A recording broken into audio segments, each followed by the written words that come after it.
মামাসি রান্নাঘরে সবাইকে স্বাগত জানিয়ে আজ আমি বানাবো ইঁচড়।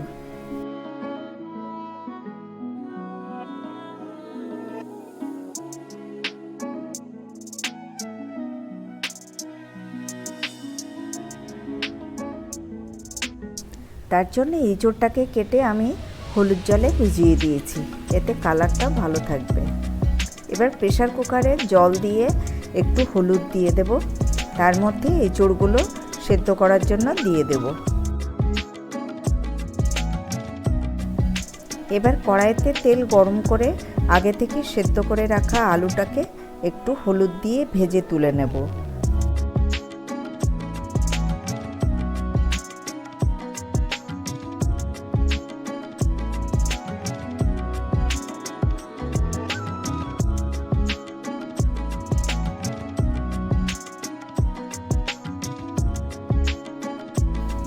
এবার ওই তেলেই টুকরো করা পেঁয়াজ ভেজে নেব।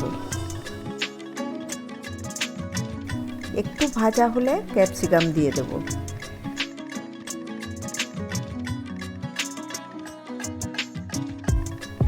ক্যাপসিকামটা নরম হলেই তুলে নেব।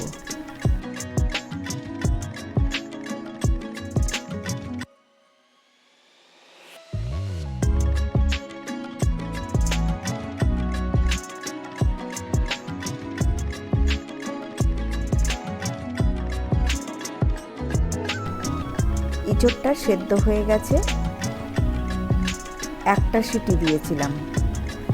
এবার এটাকে জল ঝাড়তে দিয়ে দেব।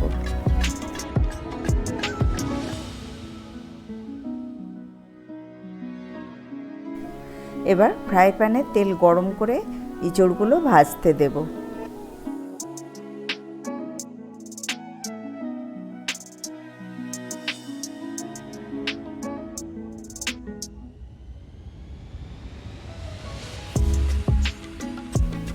ইঁচড়টা ভেজে নিলে এর স্বাদটাই পাল্টে যাবে।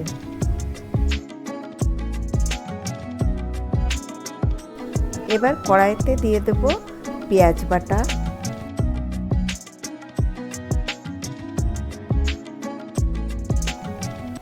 রসুন বাটা,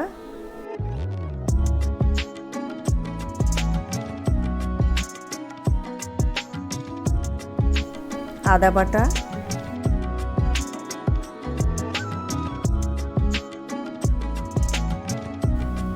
লঙ্কা বাটা,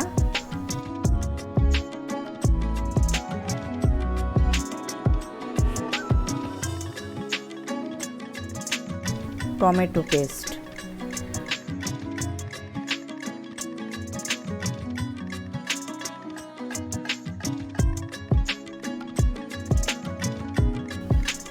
ভালোভাবে কষিয়ে নিয়ে দিয়ে দেব নুন, হলুদ, ধনে গুঁড়ো, জিরের গুঁড়ো ও অল্প জল। এটাকে আবারও একটু কষিয়ে নেব। ইঁচড়টা ভাজা হয়ে গেছে।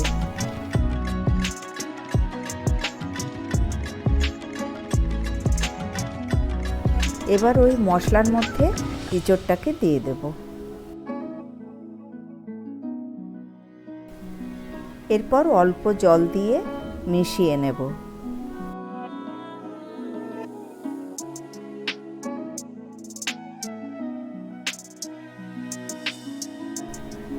আরও একটু জল দিয়ে এটাকে ফুটতে দেব। এবার আগে থেকে ভেজে রাখা পেঁয়াজ, ক্যাপসিকাম, আলুটাকে দিয়ে দেব। আর ফুটে গেলেই নামিয়ে নেব।